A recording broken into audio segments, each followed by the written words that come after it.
드릴 찬송 사랑하는 자녀야 찬송 하시겠습니다.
왕자처럼 길을 고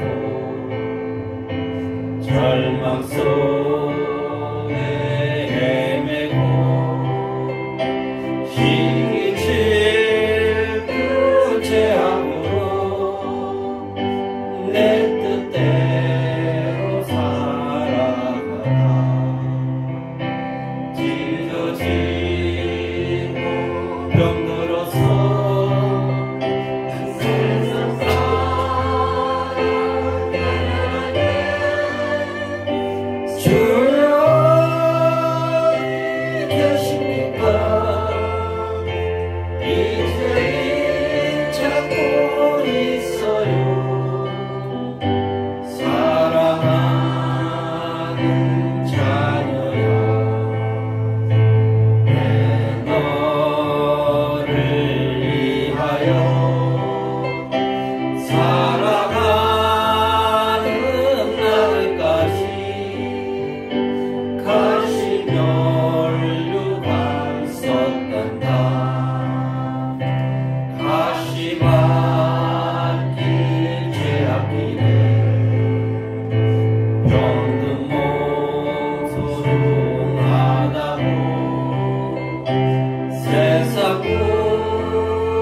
찬송 258장 샘물과 같은 보혈은 찬송 하시겠습니다.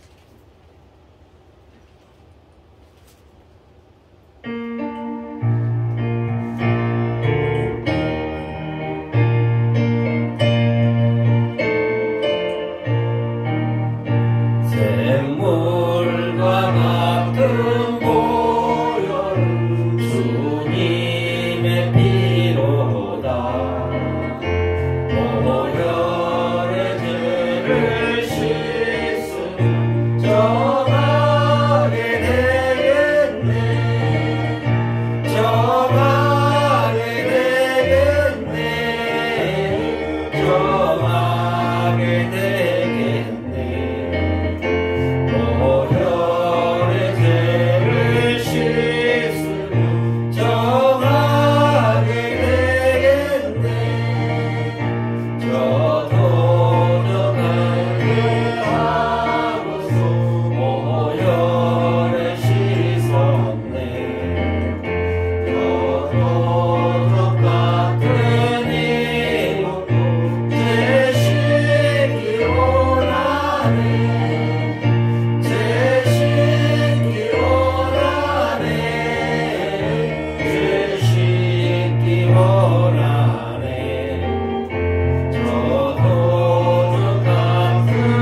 270장 주 안에 있는 내게 나에게 찬송하시겠습니다.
같이 신앙 고백하시겠습니다. 전능하사 진리를 하나님 아버지를 대하면서 그의 아들 우리 주 예수 그리스도를 믿사 유명 성령님 대하사 눈며 마리아에게 나시고 본디오 빌라도에게 고난을 받사 십자가를 못 박혀 주시고 상상한 뒤 삶 안에 죽은 자 가운데서 하늘에서 침노하시는 하나님 분한 자 계시다. 저로서 산자와 죽은 자를 씻고 성령을 믿사오 거룩한 복음과 성령과 지혜를 사용하 주시고 영원히 있사오니 영원히 사는 것을 믿사오니 아멘. 찬송가 43장 즐겁게 안식한 날 1절만 찬송하시겠습니다.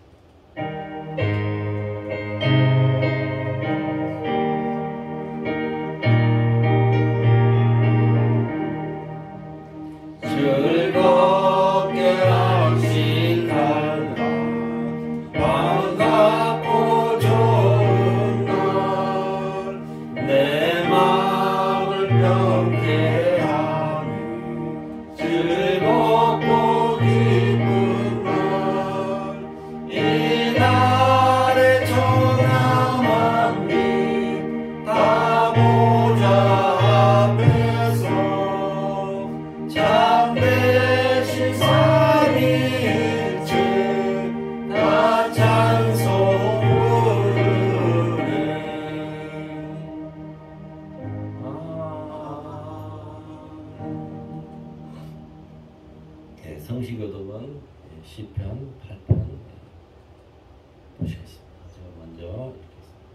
여호와 우리 주여, 주의 이름이 온 땅에 어찌 그리 아름다운지요. 주의 영광이 하늘을 덮었나이다.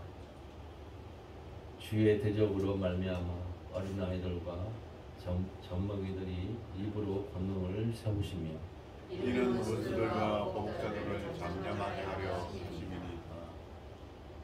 주의 손가락으로 만드신 주의 하늘과 주께서 베풀어 주신 달과 별들을 내가 보니 사람이 무엇이기에 주께서 그를 생각하시며 인자가 무엇이기에 주께서 그를 돌보시나이까. 그를 하나님보다 조금 못하게 하시고 영화와 종류로 많으시우셨나이다. 주의 손으로 만드신 것을 다스리게 하시고 만물을 그의 발 아래에 두셨으니 모든 소와 땅과 들짐승이며 공중의 새와 바다의 물고기와 바닷길에 다니는 것이니까. 다 같이 공독하시겠습니다.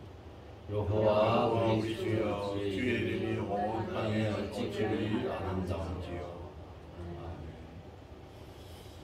각자의 기도 제목과 교회의 합심기도 드리겠습니다.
우리를 사랑하시고 우리를 지켜주신 주 하나님 아버지, 주님이 시편의 기자에게 이렇게 말합니다. 하나님은 우리에게 은혜를 베풀어 주시고 복을 주시고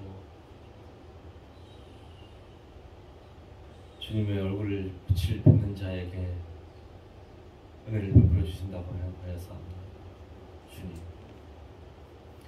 우리가 괴롭고 외로울 때 누구를 찾겠습니까? 주님을 찾을 수밖에 없나이까. 주님을 찾을 때마다 주님이 우리를 위로해 주시고 우리를 더 가까이 주님 곁에 갈 수 있도록 주님 붙들어 주시옵시고, 우리가 어렵지 않고 힘들지 않게 주여 붙들어 주시옵소서. 특히 아버지 하나님, 우리 성도님들 병마와 싸우지 않게 인도하여 주시옵소서. 병마와 싸우다 보면 지치고 힘들어서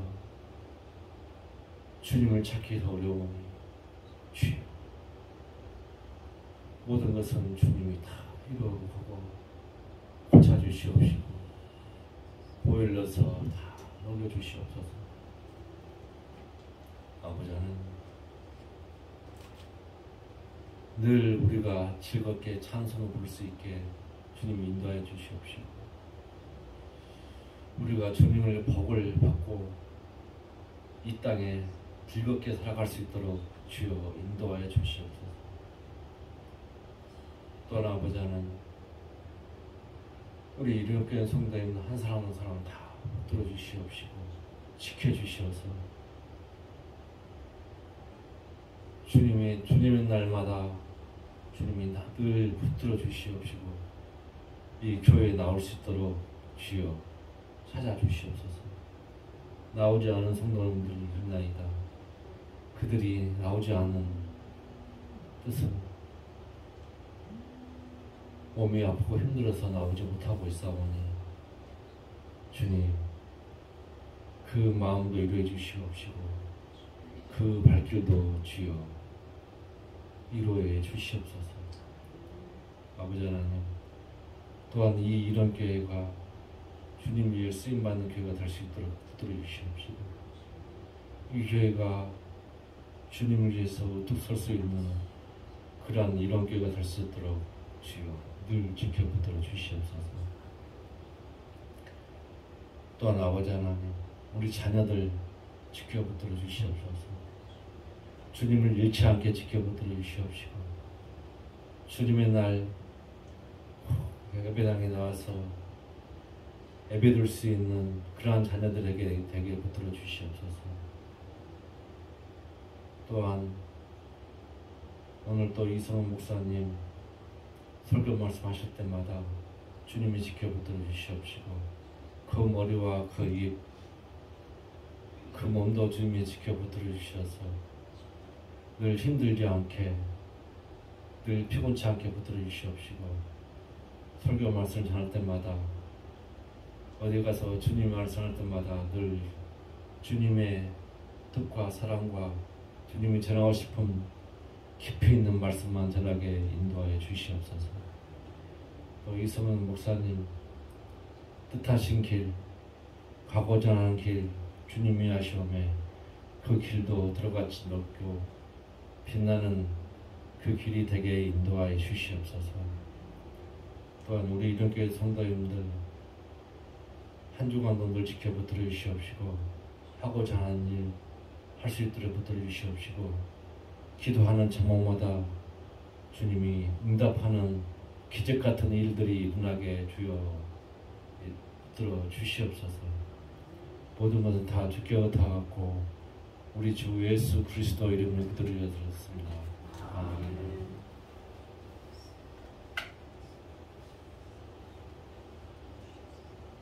찬송가 288장 예수를 나의 구주 삼고 찬송하시겠습니다.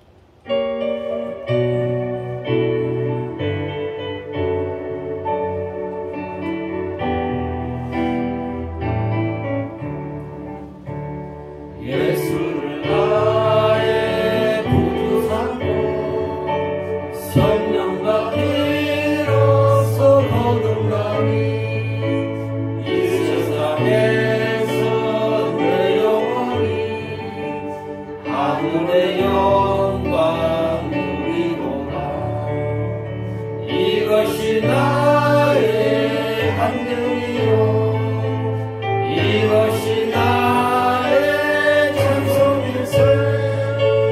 나 사는 동안 끊임없이 구주를 찬송하리로다. 온전히 주께 맡긴 내 영 사랑의 음성을 듣는 중에 천사들 왕래하는 것과 하늘의 영광 보리로다. 이것이 나의 간증이요 이것이 나의 찬송일세. 나 사는 동안 끊임없이 구주를 찬송하리로다. 주 안에 기쁨 누림으로 마음의 평안이 잔잔하니 세상과 나를 강건없고 그 소감 주가 이것이 나의 간증이요 이것이 나의 찬송일세 나 사는 동안 끊임없이 구주를 찬송하리로다.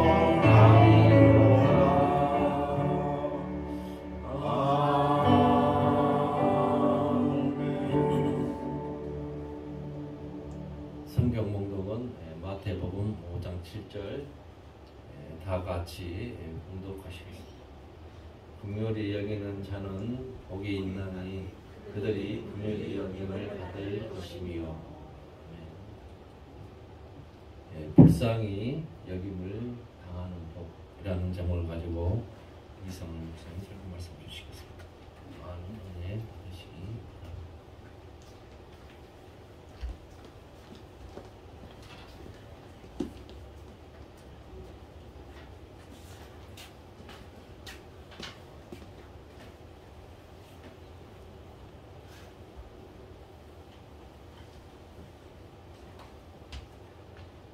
예, 기도하겠습니다. 하나님 감사합니다. 저희들이 이렇게 예배드리러 나올 수 있고 또 함께 예배할 수 있는 공동체가 있음을 감사합니다. 우리가 서로에게 감사하고 또 우리에게 생명 주신 주님께 감사하며 또 오늘 하루라는 이 시간을 주신 것이 감사합니다. 이 시간에도 주님께 예배를 드리면서 하나님의 말씀, 우리가 성경 말씀을 읽을 때 그 말씀들을 좀 더 잘 알고 싶어서 하나님을 더 잘 알고 싶어서 이렇게 말씀을 듣고 말씀을 나누는 이 시간을 통하여서 저희들의 마음에 잘못된 것이 있으면 고쳐주시고 우리들에게 성장시켜야 되는 부분이 있으면 주님께서 잘하게 하여 주시옵소서. 감사하고 예수님의 이름으로 기도합니다. 아멘. 하나님의 긍휼히 여기는 자는 복이 있나니 그들이 긍휼히 여김을 받을 것이며 그렇습니다. 그러니까 여기서 긍휼 주체는 우리가 불쌍한 사람들을 불쌍히 여기는 자 그런 거죠. 그런 사람들이 복이 있는데 그러면 긍휼히 여기면 누구한테 당하겠어요? 하나님으로부터 우리가 불쌍하구나 하는 이야기를 듣는다는 얘기입니다. 우리가 불쌍히 여김을 받는 게 복이 되느냐, 복이 되는 이유를 설명하겠습니다. 왜 우리가 불쌍히 여김을 당하는 게 복이에요? 우리가 칭찬받고 이렇게 떠받듦을 당하고 그러는 게 복일 것 같은데 하나님 앞에서는 불쌍히 여김을 당하는 것도 복이구나 하는 거예요. 이제 원리주의 운동들이 근본주의라고 하는데 기독교도 근본주의, 사실은 기독교에서 이 단어가 시작을 했어요.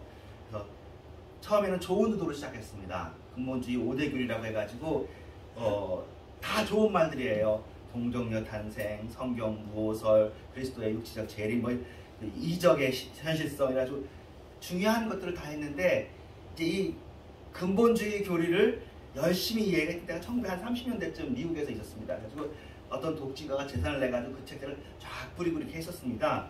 근데 뜻하지 않은 이제 부작용이 생기기 시작한 거예요. 그래서 이것을 믿지 않는 사람들은 잘못된 것이다라고 교회 내에서 같이 다 신앙 공동체를 하다가 그런 사람들을 이제 가르치려게 되는 거죠. 그러니까 가르치려고 하다 보니까 배격이 된 것이고 나중에는 선교사님들도 또 이렇게 배격당해야 되고 그래가지고는 선교사님들이 이건 뭐 이렇게 하지 말자. 우리 다 전부 처음에 예수 믿는 걸로 시작했는데 왜 특별히 어떤 것만 해가지고 이걸 믿지 않으면 안 되는 걸로 이렇게 하느냐 해가지고 갈등들이 굉장히 심하게 빚어졌고 한국은 어떻게 해석하냐면 한국은 갈등을 일으켰던 이 근본주의 운동의 영향을 좀 상당히 많이 받았습니다. 왜 그러냐면은 우리나라는 그 당시에 이제 1930년대 당시에 일제식민지하에 있었고 그 이후에 6.25 전쟁을 겪고 그다음에 우리나라는 반공이 굉장히 중요한 실제 당연히 남한이 형성된 것이 공산국가인 북한의 6.25 전쟁으로 말미암아 이렇게 형성됐지 이렇게 분단되려는 게 처음 계획은 아니었잖아요. 신탁 통치가 3년 정도 있다가 다시 합치려는 거였지 분단이 계획이 안 돼 있는데 당연히 이 분단에 대한 책임은 저쪽 북한에 있는 거죠. 6.25 전쟁이 이것을 이렇게 만들었기 때문에 우리가 공산주의에 대해서 싫어하는 건 너무나 당연한데 이 근본주의 운동을 하는 분들이 반공이었어요. 그래서 우리는 당연히 이제 근본주의 기독교하고 굉장히 친했습니다. 그래가지고 우리나라 정서가 좀 그렇게 돼 있는데, 근데 이 근본주의 운동이 기독교에서만 일어난 것이 아니라 그 이슬람, 불교 이런 데서도 굉장히 일어납니다. 근데 이 근본주의 운동 하시는 분들이 성향이 나쁜 사람들은 아니고 믿음이 없는 분은 아닌데 이제 그 나누는 거죠. 내가 믿는 이것이 너무나 귀하기 때문에 그 다른 종교에 있는 사람들한테도 그렇지만 같은 종교를 믿는 사람들 안에서도, 우리 기독교 내에서도 또는 이슬람교 내에서도 불교 내에서도 그렇게 하지 않은 사람들을 일반 세속적인 사람들로 이렇게 폄하하게 되어지는데, 이게 참 어려운 일입니다. 참 어려운 일입니다. 누구를 근본주의를 나쁘게 얘기하기도 그렇고, 그렇다고 해서 평화롭게 하는 사람, 그러니까 여기서는 그러니까 그 원리주의자들은 사실은 전쟁을 일으키고 종교 갈등을 일으키는데 굉장히 좀 영향이 있습니다.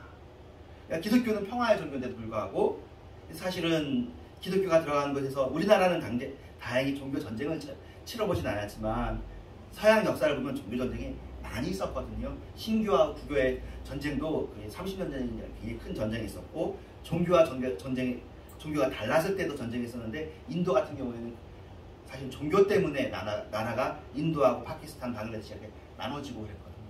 그러니 모든 종교는 사실은 평화를 사랑한단 말이에요.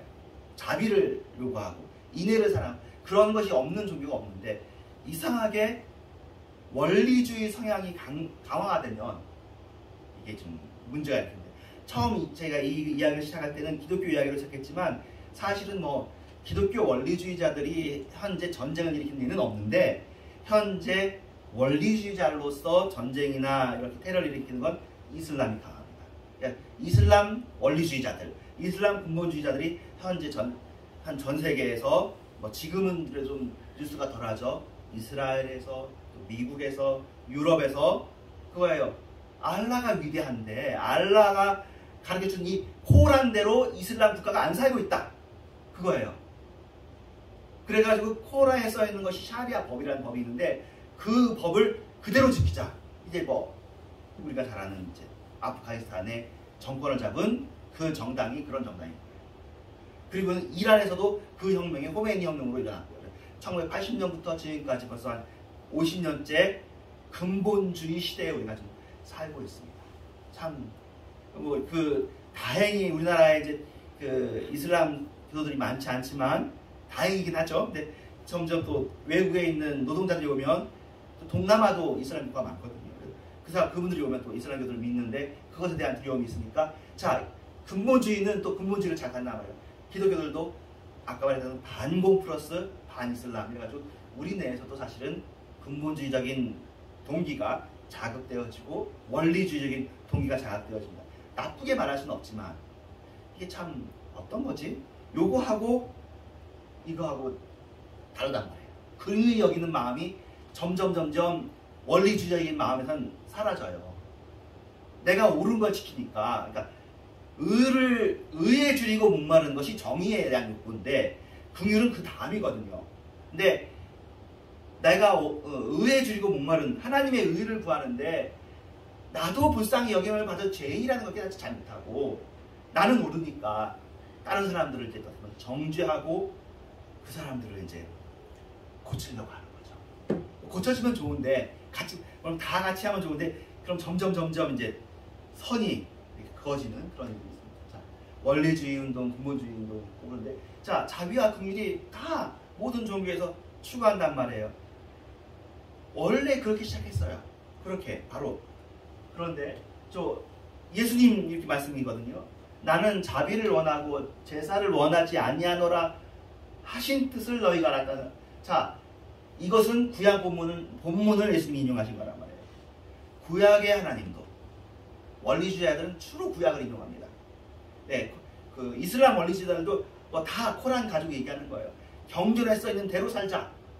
그런데 그 경전에 어떤 글도 써 있느냐면은 사실은 자비와 긍휼도 써 있습니다. 근데 그 부분은 얘기를 하지 않고 그냥 원리주의를 강화하는, 근본주의를 강화하는 것만 이야기하는데 예수님이 말씀하시죠. 나는 자비를 원하고 제사를 원하지 않는다. 제사는 종교성을 뜻하는 거잖아요. 그러니까 우리가 종교인이 되는 것이냐, 신앙인이 되어야 되는 것이냐, 그렇다면 사실은 명백합니다. 우리는 종교인이 될 것이 아니라 신앙인이 돼야 돼요. 그러니까 신앙하고 종교가 사실 같은 것인데 그럼에도 불구하고 외형적인 것을 좀 강조하는 건 종교인이라고 표현할 수 있는데 기독교인이 종교인이 되는 수가 있는 거죠. 이슬람교도도 종교인이 되는 수가 있는 거죠. 참다운 신앙인이라는 것은, 믿음이라는 것은 자비와 긍휼을 포함하는 거죠. 그래서 이때 무죄한 자를 정죄하지 아니하였으나 예수님을 정죄하는 이야기를 하는 거예요. 예수님마저도 구약을 가지고 평가하면 예수님도 죄받을 사람인 거죠. 그렇게 되어집니다. 그래서 예수님이 그러잖아요. 내가 여기 와서 한 일이 무엇인지 너희 생각해봐라. 나 가난한 사람들 돌보고 눈먼 자들 낫게 해뒀는데 그게 내가 무슨 잘못이냐. 그런 얘기를 하는 거죠. 그런데 왜 안식일에 그렇게 했냐. 안식일은 거룩하게 지켜야 된다. 말이 되죠. 안식일을 지켜야 되니까. 구약을 가지고 예수님을 죄 삼는 거죠. 나중에 예수님 십자가 달렸을 때 제목이 뭐죠? 성전을 무너뜨린다고 얘기했던 사람이 아니냐.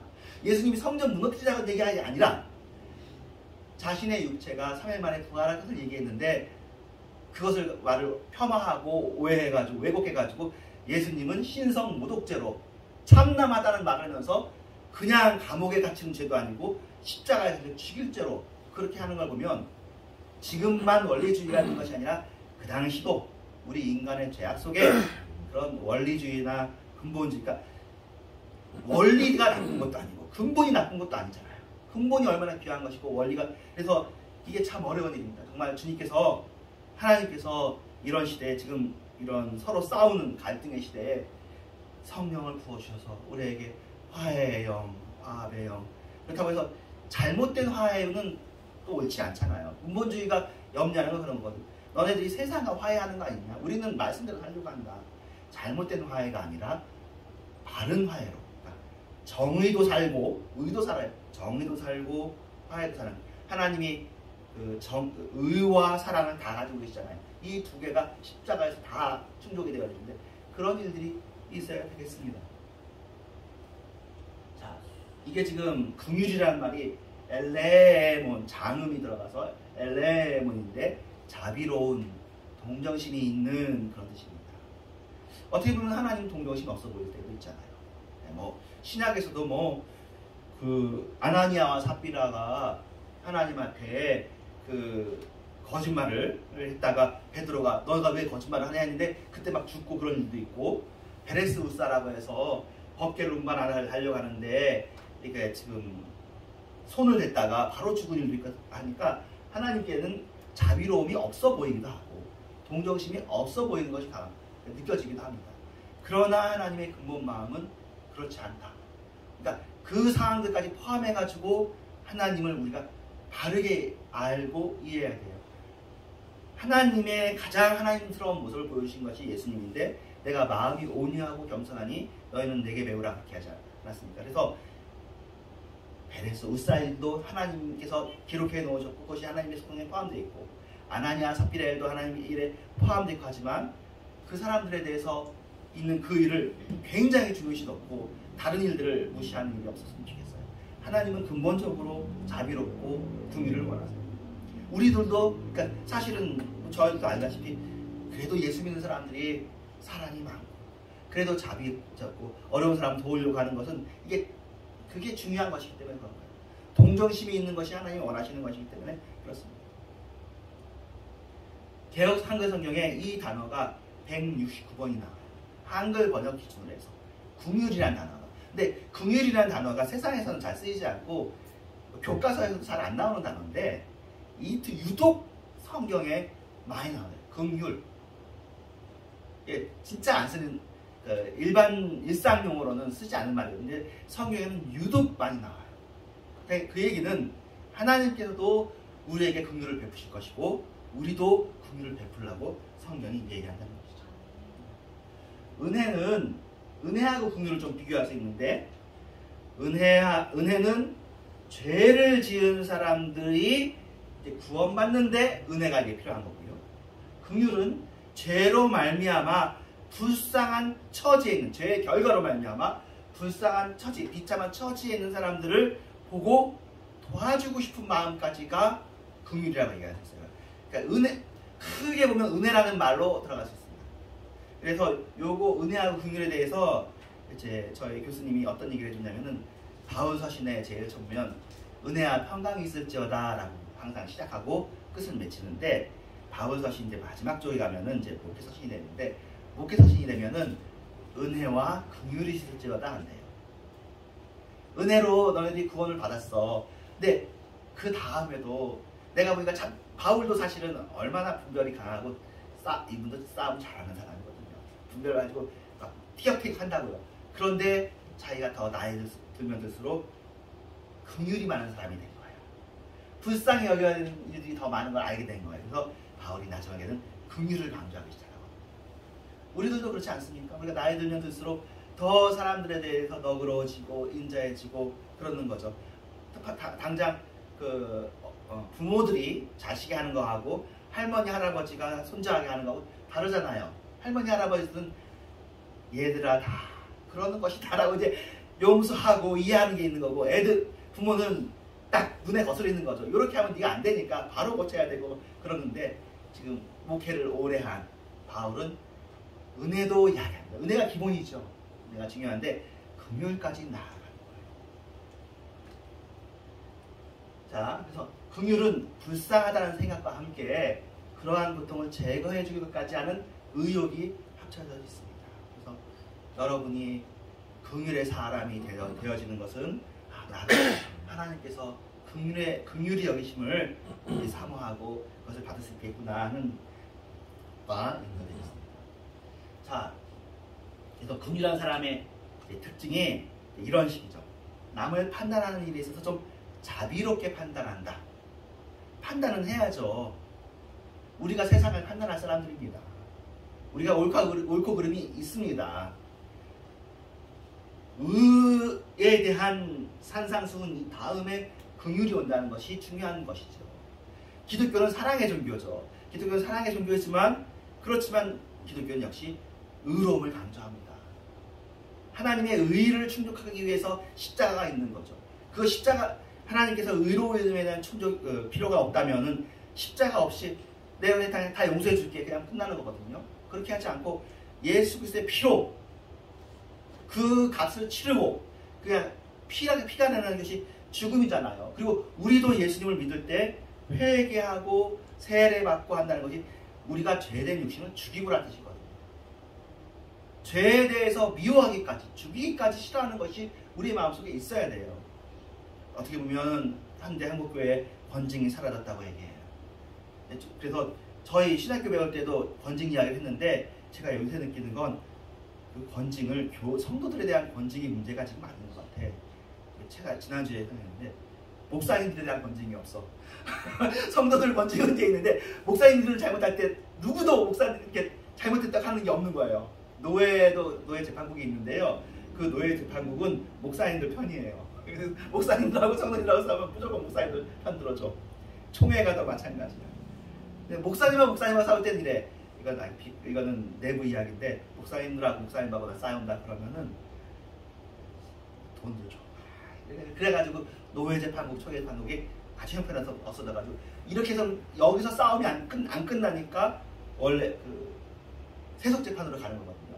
원래 성경에는 제가 얘기한 것처럼 너네들이 세상을 판단할 사람이 아니냐. 너네들이 왜 교인들의 싸움 일을 세상 재판관으로 가져가냐. 그 당시 세상은 물론 로마예요. 그러면 안 된다고 써 있어요. 성경에 써 있는 기록된 글이야. 근데 요새는 다 가져가거든요. 다 가져가. 그래서 그 얼마 전에도 저희 총회, 그러니까 합동적 총회에서 했어요. 절대 그 재판 가져가지 말자. 바깥으로. 근데 그 가져가는 일도 흔하고 이래가지고 먹고 사는 법무법인이 있어요. 로고스라는 법인인데요. 네, 그 김승규 씨라고 이제 장로님이신데 그분이 이제 대표로 계신 그쪽에 가서 그쪽에 돈을 먼저 내고 하는 사람이 항상 이기고 이런 일들이 되었습니다. 교회가 지금 어떻게 굉장히 윤리적으로나 법적으로나 낮게 되어 있는 거죠. 근데 실제로는 권징이 살아있으면 예, 이제 지금 신문 보도에 나오는 목사님들이 잘못이 있잖아요. 그러면 신문 보도에 나오기 전에 사실은 교회 내에서 그런 목사님들에 대해서 좀 권징이 되어져야죠. 그래야 우리들의 권위가, 교회의 권위가 그래도 교회 수준이 있는 거구나 하고 느낄 텐데 현재는 아무리 목사님들이 잘못하고 그래도 되어져 있는 상황이거든요. 근데 제 생각엔 그래요. 어떠냐면 하나님께서 이런 시기를 허락하시는 것 같아요. 지금은 목사님이지만 지금 우리는 현재는 우리가 개신교니까 목사님이 있고 뭐 총회장이 있더라도 그건 조직의 장이지 따로 그렇지 않거든요. 근데 우리 원래 이제 2000년 1000년 동안 카톨릭에서는 계층이 쫙 있어가지고 신부 위에 그 총회장보다 더 높은 것은 사실은 교황이 있잖아요. 교황. 이 교황은 원리적으로는 베드로하고 연결되어 있고 예수님께서 교회를 베드로한테 맡겼으니 교황이 전체 교회를 맡는다. 그런 의미예요. 그런데 중세 역사를 보면 교황이 잘못을 해요. 어떤 시대가 있었냐면은 그 교황이 2명, 3명 있었을 때도 있고요. 교황의 잘못이 너무나 노골적이야. 다 알아. 그런데도 교황이 치료를 안 받는 시대도 있고 그랬어요. 자, 그러면 하나님이 살아계시는데 의로우신 하나님이 계시는데 우리들도 그런 말 하잖아요. 벼락 맞아주고 하나님께서 그런 것을 참아두고 보시지 못하신 하나님인데 왜 이런 시기를 드시는 걸까요? 하나님께서는 그걸 다 알고 계셔요. 그러니까 우리 생각에는 하나님께서 교회를 정말 교회를 보호하시면서 계시록에 나오는 것처럼 7교회를 하나님께서 촛대를 쥐고 교회를 지키시고 계시는데 그 7교회도 심지어 계시록에 나와 있는 7교회도 그 형편들을 보면 그 안에 니골라당의 행위가 있고 발람의 행위가 있고 교회인데 악의 깊은 것이 있고 그래요. 하나님께서 다 알고 이걸 활용하시는구나. 그런 교회에도 이기는 자에게는 하나님께서 살아주시는 거거든요. 그러니까 우리는 아까 말했던 종교와 신앙을 했던 것처럼 눈에 보이는 교회에 있지만 눈에 보이는 교회에 다니면서도 니골라당, 바알람, 이세벨 이렇게 계시록에 나와 있는 7교회에 나와요. 7교회에 대한 얘기가 있습니다. 그런 행위에 들어가지 말고 말씀을 붙잡고 참다운 신앙인이 되어야 되겠구나. 늘 마음을 경계하는 것이 필요한 것이죠. 이 일이 왜 필요하냐면 예수님 당시에 그 바리새인들이 하나님을 미워하는 사람들이 아니라 하나님을 사랑하는 사람들에도 불구하고 그들이 바리새인이 되고 사두개인이 되는 거죠. 사두개인도 하나님 안 믿겠다고 할 사두개인이 아니라 자기들 나름대로 자기들의 원리대로 믿어서 사두개인이거든요. 그 당시 제사장은 어때요? 제사장이야말로 지금으로 치면 목사님들이죠. 그렇죠? 제사장인데 제사장과 대제사장이 예수님을 핍박하여 십자가에 달려 것을 보면 그렇구나. 그렇다고 해서 우리가 지나치게 이것을 강조해서 이걸 아주 강조하면 뭐가 올라가면 무교회주의가 돼요. 제도가 되어지는 건 타락을 한다 이거죠. 그러니까 우리는 제도를 갖지 말자고 하는 무교회주의가 될 수 있는데 그렇게는 가지 말고요. 그러니까 교회에 머무시고 7교회에 있는데 있으시고 한국교회에 머무시고 사랑하면서 참으시면서 그러시면서 기도하시면 돼요. 예, 이게 재밌는 게 그 2차 세계대전 할 때 독일, 이탈리아, 일본인데 독일은 루터교가 국교인 국가예요. 이탈리아는 지금도 성당 거기 많잖아요. 가톨릭이 거기 뭐 다 가톨릭이에요. 일본엔 교회가 없었냐? 일본도 교회가 있었어요. 우리가 신사참배를 왜 했냐면 그 당시 일본 교회가 신사참배를 법으로 가결했어요. 그래서 그것을 우리한테 넘겨준 거거든요. 교회가 타락할 수 있어요. 하나님이 살아계시지 하나님이 힘이 없어서가 아니라 하나님이 힘이 있고 능력이 있는데도 그렇게 될 수 있어요. 하지만 그래도 그 교회 안에 있는 거죠. 예수님께서 그 당시에 제사장이 잘못하고 뭐 바리새인들이 그렇게 하지만 주님께서 끊임없이 회당을 가시고 또 성전에 가시잖아요. 바울도 유대인 회당에 가서 말씀을 전하는데 계속해서 핍박을 받는데도 불구하고 계속해서 거기 가잖아요. 그러므로 여러분 교회에 머무십시오. 제도교회가 여러 가지 문제들이 많이 있지만 그래도 주님께서 이 제도교회를 계속 또 살리셔요. 신기한 건 신교와 구교가 있는데 다시 한번 그 구교도 다시 살리셔가지고 여기까지 오는 거잖아요. 지금 뭐 한국교회에 여러 가지 어려움이 있고 목사님이 잘못할 때 누가 뭐 방법이 없어요. 다른 방법이 없지만 그럼에도 불구하고 하나님께서 지금 이런 시기를 이기는 자로 들어가서 기도하면서 버티는 여러분들을 통해서 우리들의 기도를 통해서 또 새로운 시대를 주실 것인데 이게 흔히 말하는 대각성 부흥이거든요. 그래서 한국교회 대각성과 부흥의 시기를 또 주실 겁니다. 우리는 그걸 놓고 기도하면서 기다리면 되는 거예요. 예, 늘 이렇게 어렵겠습니까? 늘 이렇게 교회가 허물어진 모습만 보겠습니까? 우리가 굉장히 교회가 성장하는 것을 보았지만 또 지금은 이게 처지기 시작한 게 이르면 90년 아니면 2000년 또는 2010년 요 어감부터 이렇게 변곡점이 되어가지고 지금 이렇게 되어 있는 상황인데요. 그래도 괜찮아요. 그래도 포기하지 마시고 그래도 하나님을 믿으시고 정말 주님 불쌍히 여겨주십시오. 우리가 불쌍한 처지에 되었습니다. 그리고 살아있는 분들은 언제든지 회개할 수 있으니까 주님 회개하게 해주십시오라고 기도하는 마음이 그게 이제 기독교인의 마음입니다. 긍휼에 풍성하신 하나님께서 긍휼이 풍성하시다. 우리를 사랑하신 그 큰 사랑을 인해서 허물로 죽은 우리를 그리스도와 함께 살리셨고, 그러니까 이거 사실 은혜인데 은혜를 긍휼이라는 면에서 설명하는 거예요. 이 에베소서에서 하나님께서 우리를 구원하실 때 긍휼이 없었으면 구원했겠냐는 거죠. 하나님께서 우리를 구원해야지만 하나님 되는 건 아니거든요. 제가 여러 번 얘기하지만 이 인류가 타락했어. 지구가 다 망했어. 우주 전체의 크기에 비하면 지구 아무것도 아니잖아요. 내버려두고 왜 여기 예수님을 보내요? 새로운 피조물을 창조해서 타락하지 않게 해서 거기서 하나님 노릇하시면 되잖아요. 우리 지금도 뭐 하나님 별로 좋아하지 않는 인간들이 많이 있는데 하나님이 예수님을 보내셨는데도 불구하고 뭐 교회 안에서도 그렇고 교회 밖에서도 그렇고 예수님을 마음에 두기를 싫어하고 하나님을 인정하지 않고 그런 사람들이 있는데 왜 굳이 이 인간들을 구원하기 위해서 애를 써야 되냐? 하나님이 꼭 그래야 되는 이유는 없거든요. 그런데 하나님께서 그렇게 하신 것은 긍휼이 풍성해서 그렇다.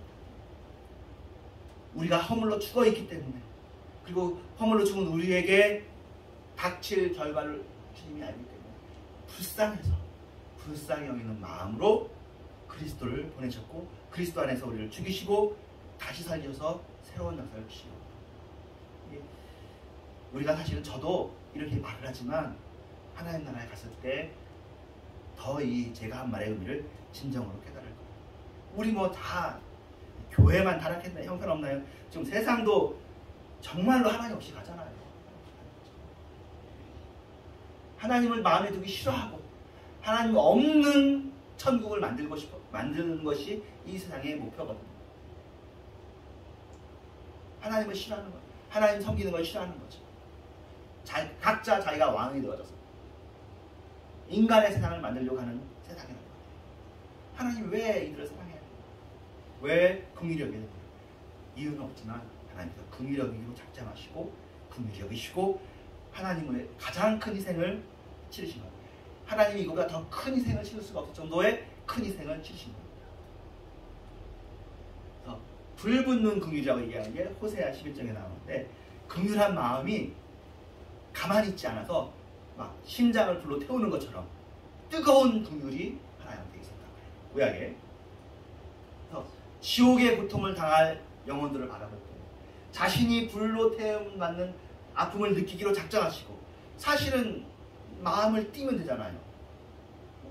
사람들도 다 그렇게 하는데 나하고 상관없는 일이다. 인류의 아픔이야 뭐 우리의 책임이잖아요. 우리가 잘못했으니까 우리가 지옥 가는 건데 하나님이 왜 거기에 마음을 두셔버렸어요? 그렇게 하지 않기로 작정하시고 인류의 아픔을 자신의 아픔으로 느끼기로 작정하시고 그 아픔을 해결할 길을 주셔요. 지금 어떻게 보면 지금도 그러면 하나님께서 그 뜨거운 마음을 가지고 아무도 지옥에 넣지 않고 모든 사람들을 다 구원하면 좋지 않겠느냐 그런 이야기가 있었어요. 이게 오리겐이라고 초대교회 때도 얘기했고 또 미국에서도 락벨이라는 목사님이 그 얘기를 했어요. 지옥은 없다 그런 이야기를 했는데 뭐 하나님께서 그렇게 하시겠다면 우리가 그렇지만 성경에 예수님께서도 지옥이 없다는 얘기를 해주시기 없기 때문에 우리가 여기서 머물러요. 근데 참고로 이 얘기가 어디에도 있냐면 불교에도 있어요. 불교에서 누가 얘기하면 조주화상이라는 사상이 그런 얘기를 한다는 거예요. 지옥에서 불타는 영혼이 한 영혼이라도 있으면 나는 극락에 들어가지 않겠다. 말은 되잖아요. 그런데 우리는 거기는 또 못 가요. 불교의 이야기고 또 라벨이라는 분의 개인적인 의견이고 오리겐의 개인 의견이고 오리겐은 이단이었고요. 하나님께서 지옥에 갈 영혼을 위해서 예수 그리스도를 내어주셨지만 그 다음에도 하나님은 자유의지를 존중해서 하나님을 믿지 않기로 하는 사람들에게 믿지 않을 자유를 주셨다가 현재 성경이 밝혀주고 있는 진리인 거예요. 믿지 않을 자유가 있어요.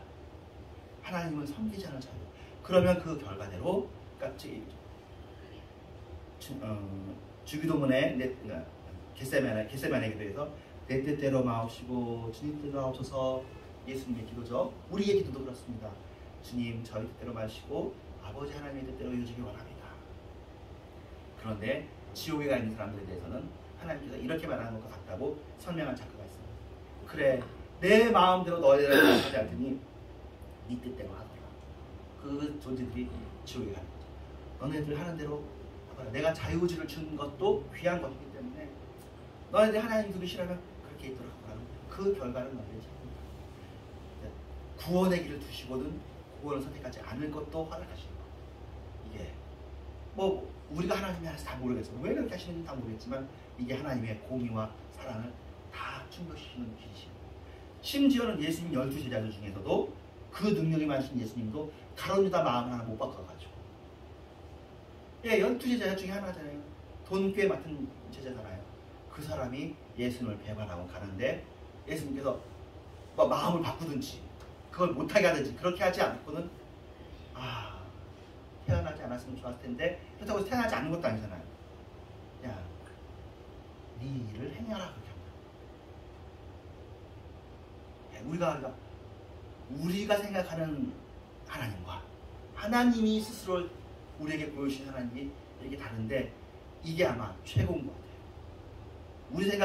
우리의 생각이 더 괜찮을 것 같은데 그렇지 않고 이 현재 세상이 하나님이 만드신 최상의 세계로 진행되어져 있습니다. 그래서 하나님께서 그 불붙은 같은 긍휼을 가지고 그들을 구원하시기까지는 영광과 안식과 평화를 요구하시고 그런 다음에 예수님께서 십자가 지신 이후에는 다 이루었다고 말씀하시고 그 안식에 하나님이 보내시거든요. 지금은 사실 하나님이 행복하셔요. 왜 행복하시냐면 물론 하나님은 늘 행복하신 분이신데 그래도 교회로 말미암아 행복하셔요. 교회가 잘못도 되게 많이 하죠. 하지만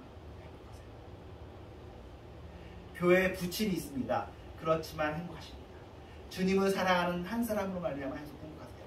여러분 한 사람 한 사람으로 말미암아 하나님 행복하십니다. 즐거워하는 자와 함께 울고 즐거워하고 우는 자와 함께 울라. 오늘 설교가 좀 길어졌네요. 시간이 많이 지났는데 그래서 만일 형제나 자매가 헐벗고 일용할 양식이 없는데 너희 중에 누구든지 그에게 이르되 평안히 가라 덥게 하라 배부르게 하라 하면서 그 몸에 쓸 것을 주지 않으면 무슨 유익이 있으리요. 벌써 이것은 우리가 다 알고 여러분들이 살고 있습니다. 선한 사마리아 사람이 이것도 사실은 예수님께서 정말 모순을 얘기한 거죠. 선한 사마리아가 사람이 제일 먼저 지나간 게 아니라 그 전에 이 일을 당연히 해야 될 사람들이 먼저 지나가요. 제사장, 서기관이 먼저 지나가요. 그런데 그 사람은 안 했어요. 그런데 이것을 어떻게 보면 할 것이라고 기대되지 않는 그 당시 유대인들이 얘네들은 형편없는 사람들이야 라고 했던 얘네들하고 사귀지 말라고 했던 그 사마리아인이 했다는 거예요. 그러면서 예수님이 물어보죠. 누가 이웃이냐? 이 사마리아인이 이웃이다.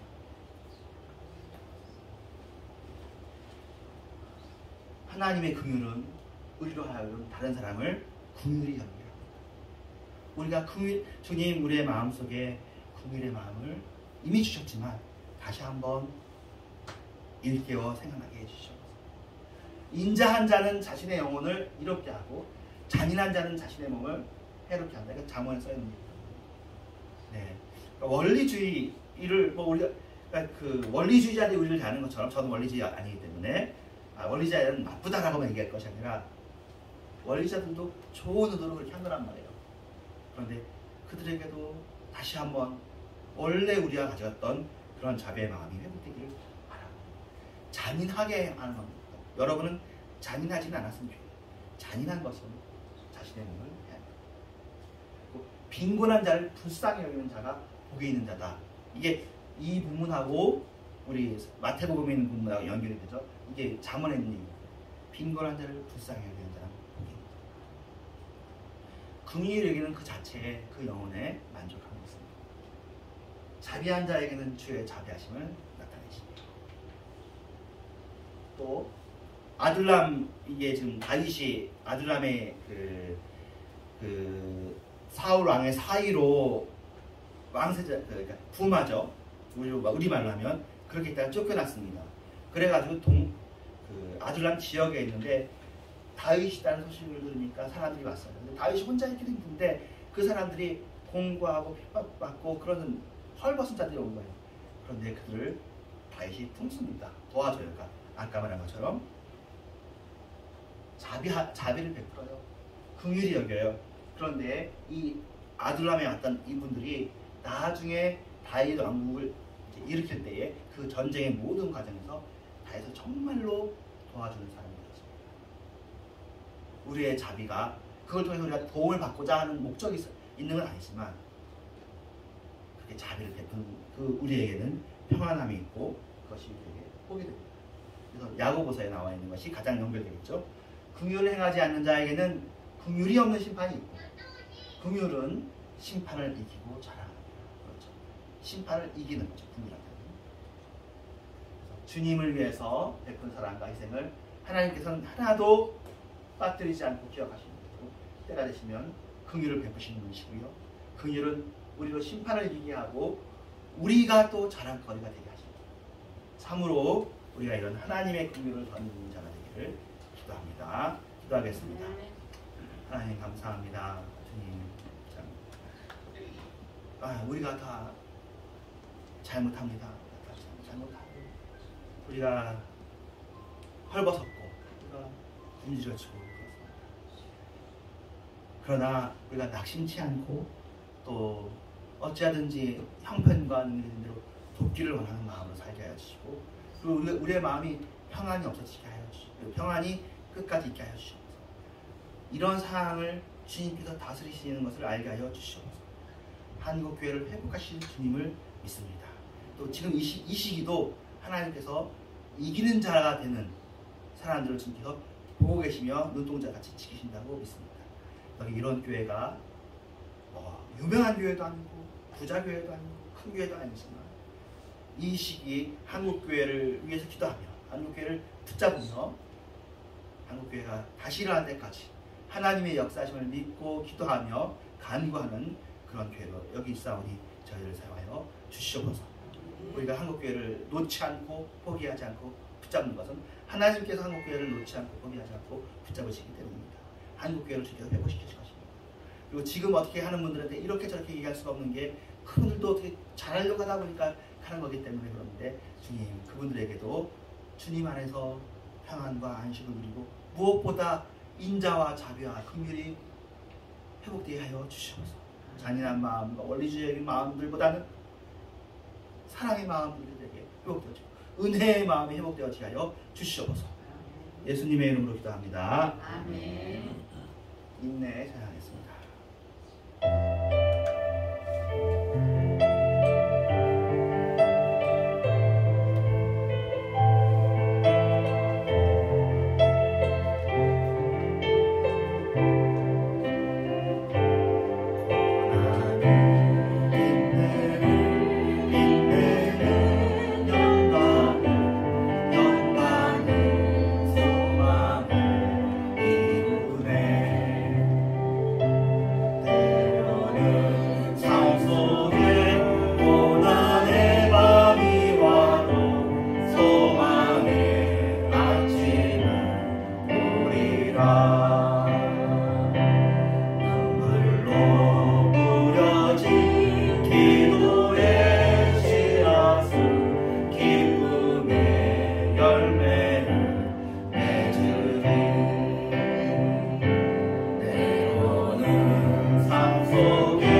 모여보고 시간을 조절해야 되면은 또 운영회를 통하든지 또 의논해가지고 그래서 현재로서는 7시 30분에 예배를 드리도록 하겠습니다.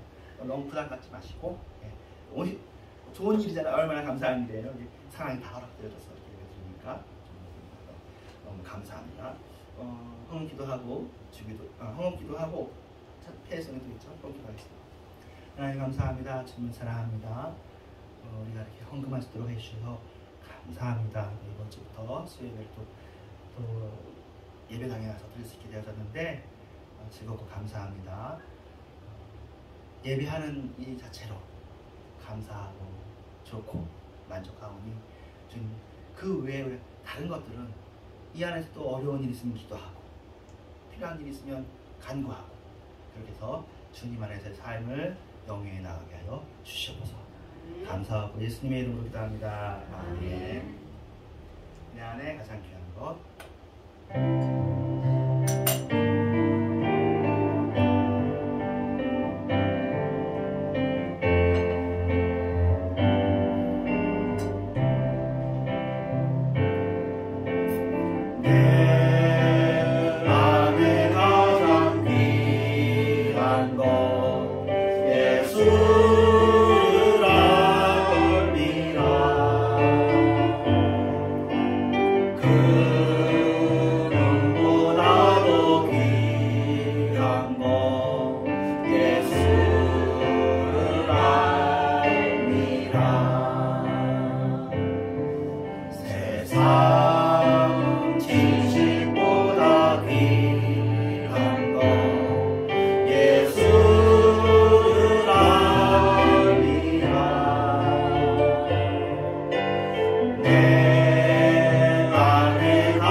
죄를 사하여 주시고 우리 시기는 생각을 하시고 다만 안에서 대개 나와 원수는 아버지께 영원히 싸움나이다. 아멘. 때가 찬 지금은 교회 말하신 예수 그리스도의 은혜와 하나님의 사랑과 성령의 역사하심이 주님을 변함없이 사랑하는 무심년 교회와 이런 교회 위에 이제부터 영원토록 함께 계실지어다. 아멘.